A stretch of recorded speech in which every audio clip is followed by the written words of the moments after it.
This is 10th standard 4th unit geometry exercise 4.3 6th sum. 5 meter long ladder is placed leaning towards the vertical wall such that it reaches the wall at a point 4 meter high. If the foot of the ladder is moved 1.6 meter towards the wall, then find the distance by which the top of the ladder would slide upwards on the wall. அப்படின்னு கொடுத்துட்டாங்க. So 5 meter long ladder is placed lean-னா சாட்சி வச்சிருக்காங்க. Okay, vertical wall-ல diagram போட்டுக்கலாமா? So vertical wall-ல இது வால்ல லேடர் வந்து லீனிங் சாய்ச்சி வச்சுருக்காங்க. வால் வந்து பெருசாக இருக்குது.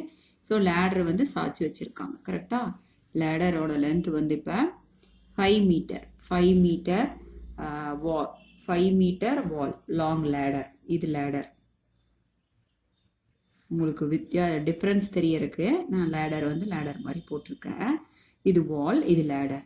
ஸோ இப்போ என்ன சொல்லியிருக்காங்க, at wall at a point 4 metre height. So இந்த டிஸ்டன்ஸ் எத்தனை தூரத்தில் சாய்ச்சி வச்சுருக்காங்கன்னா கீழேருந்து 4 மீட்டர் ஹைட்டில் சாய்ச்சி வச்சுருக்காங்க. கரெக்டா? ஓகே, இது வந்து ரைட் ஆங்கிள் ட்ரையாங்கிள். அப்போ ஏபிசின்னு வச்சுக்கலாம். இப்போ அடுத்த ஸ்டெப் என்ன சொல்லியிருக்காங்க, if the foot of the ladder is moved 1.6 metre towards the wall. இப்போ இந்த லேடர் என்ன பண்ணுறாங்க, கொஞ்சம் மூவ் பண்ணுறாங்க. 1.6 metre towards the wall towards வாலை பக்கத்தில் மூவ் பண்ணி வர்றாங்க. 1.6 மீட்டர் தூரத்துக்கு இப்படி வந்தாங்கன்னா அப்போ என்ன ஆகும், லேடர் இங்கே வச்சிருக்கிறது இப்படி கொஞ்சம் மூவ் பண்ணும்போது என்ன ஆகும், இதனோட லென்த் வந்து ஹைட் ஜாஸ்தியாக இருக்கும்போது அப்போ மேலே போகும். கரெக்டா? ஸோ அப்போ எப்படி இருக்குன்னா, இப்போ இங்கே பேஸ் இருக்குது. இந்த வாலில் ஆல்ரெடி இருக்கிறது வந்து இப்படி இருக்குது. ஆல்ரெடி இருக்கிற அந்த லேடர் வந்து இப்படி இருக்குது. ஸோ இப்போ இது 5 மீட்டர். நம்ம என்ன பண்ணுறோம், 1.6 மீட்டர் மூவ் பண்ணியிருக்கோம். இது வந்து 1.6 மீட்டர் மூவ் பண்ணால் என்னாகும், இந்த லேடர் வந்து மேலே போயிடும். கரெக்டா? கொஞ்சம் மேலே போயிடும். ஓகே, ஸோ இப்போ இங்கிருந்து இங்கே ஆல்ரெடி முதல்ல எவ்வளோ ஹைட் இருந்துச்சு, 4 மீட்டர் இருந்துச்சு. இப்போ எக்ஸ்ட்ரா ஹைட் இங்கே மேலே வருது இல்லையா, அது எவ்வளோ ஹைட்டுன்னு சொல்லி நம்மளை கேட்குறாங்க. நீங்கள் ஸ்கேல் வச்சு நீட்டாக போட்டுருங்க. ஓகே, எக்ஸ்ட்ரா ஹைட் இருக்குல்ல, அது எவ்வளோ அப்படின்னு சொல்லி கேட்டிருக்காங்க. The distance by which the top of the ladder would slide upwards. So slide ஆகும் இல்லையா மேலே, அது வந்து எவ்வளோ டிஸ்டன்ஸ் இருக்குது, ஆல்ரெடி இருந்ததுலேருந்து எவ்வளோ மூவ் ஆகிருக்கு சொல்லுங்கன்னு கேட்குறாங்க. ஸோ நம்ம இப்போ என்ன ஃபைண்ட் அவுட் பண்ணுறோம், இந்த ட்ரையாங்கிளில் ஏபிசினா இது டிஇஎஃப்னு வச்சுக்கலாமா, டிபி ஏபிசிடின்னு வச்சுக்கலாம். Okay, so in triangle ABC. So right angle triangle வந்தாலே அங்கே என்ன யூஸ் பண்ணணும், பித்தாகரஸ் தியரம் யூஸ் பண்ணணும். ஸோ இந்த சைடு கேட்டிருக்காங்க. ஸோ அப்போ இந்த சைடு வேணும்னா நம்ம என்ன பண்ணுறது, hypotenuse square minus other side square, ஒரு சைடோட ஸ்கொயர். ஸோ அப்போ ஏபி ஸ்கொயர்டு ஈக்குவல் டு, எப்பவுமே ஹைபாட்டன்யூஸ் தான் பிக்கர் சைடு. கரெக்டா? ஸோ அப்போ ஏசி ஸ்கொயர்டு மைனஸ் ஹைபாட்டன்யூஸ்லேருந்து மட்டும்தான் மைனஸ் பண்ண முடியும், அதுதான் bigger side, minus BC square. So 5 squared minus 4 squared. 5 squared is 25 minus 16 which is equal to 9. This is AB square. 9 அப்போ எப்படி எழுதலாம், 3 square எழுதலாமா? அப்போ AB equal to 3 meter. AB கிடச்சிருச்சு. அப்போ இந்த ஃபுல் லென்த் வந்து இங்கிருந்து இது வரைக்கும் எவ்வளோ, 3 மீட்டர்னு நம்ம இப்போ ஃபைண்ட் அவுட் பண்ணிட்டோம்.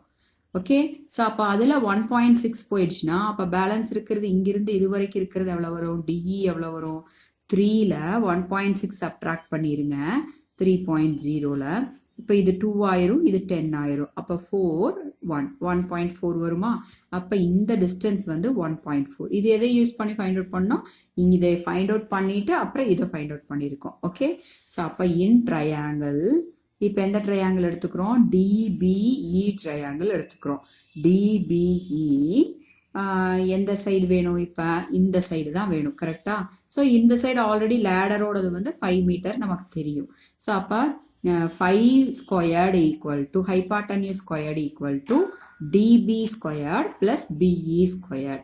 db squared plus be squared. Correcta? So, which is equal to 1.4 squared plus இந்த சைடு என்ன வரும் 4 plus x வருமா so 4 plus x the whole squared 4 plus x the whole squared which is 5 squared is 25 ஆயிடும் okay so இப்போ 25 equal to 1.4 square பண்ணுங்க 1.96 196 வரும் ஒரு decimal இருந்தா ஸ்கொயர் பண்ணா ரெண்டு டெசிமல்ஸ் மூவ் பண்ணனும் plus 4 plus x the whole squared இங்க நான் எக்ஸ்பாண்ட் பண்ணல so subtract பண்ணிட்டு root எடுக்க போறேன் okay so 25 minus 1.96 equal to 4 plus x the whole squared so 25 ல 1.96 subtract பண்ணுங்க 1.96 subtract பண்ணுங்க இங்க 0 0 இருக்கும் அப்ப இது 10 இது 9 இது 4 ஆயிரும் கரெக்ட்டா சோ அப்ப இது 4 0 3 2 so 23.04 which is equal to 4 plus x the whole squared கரெக்ட்டா இது சப்ட்ராக்ட் பண்ணிருக்கேன் அதை இந்த பக்கம் எழுதிட்டேன் சோ இப்போ இது என்ன பண்ணனும் ரூட் எடுத்தாதான் இது வந்து 4 plus x ஃபைண்ட் அவுட் பண்ண முடியும் அப்ப 4 plus x equal to root of 23.04 அப்ப லாங் டிவிஷன் மெத்தட்ல இப்போ என்ன பண்ணலாம் 23.04 க்கு ரூட் எடுக்கிறேன் so 23.04 so 23 குள்ள வர ஸ்கொயர் நம்பர் என்ன 4 4s are 16 so balance is 704 so இங்க டெசிமல் இருக்கு decimal வெச்சிட்டேன் 4 2s are 8 so last number 4 வரணும் அப்ப அப்ராக்ஸிமேட்டா 2 போடலாம் இல்லைனா 8 போடலாம் கரெக்ட்டா so இங்க 700 இருக்கறனால இங்க ஒரு நம்பர் போடுறோம் அப்ப 8 டைம்ஸ் போடும்போது 64 வர்றதுக்கு chances இருக்கு so 8 டைம்ஸ் போட்டு பாருங்க 8 times 8 8s are 64 balance 6 64 plus 6 70 okay so அப்ப இதனோட ஸ்கொயர் என்ன கிடைக்குது 4 plus x equal to root வந்து 4.8 so அப்ப x equal to 4.8 minus 4 இந்த plus 4 அந்த சைடு வந்துருச்சு so x equal to 0.8 meter so இதான் என்ன ladder வந்து மூவ் ஆகும்போது மேல இருக்கிற அந்த move upwards ஆகும்போது அந்த மேல இருக்கிற distance okay that's all thank you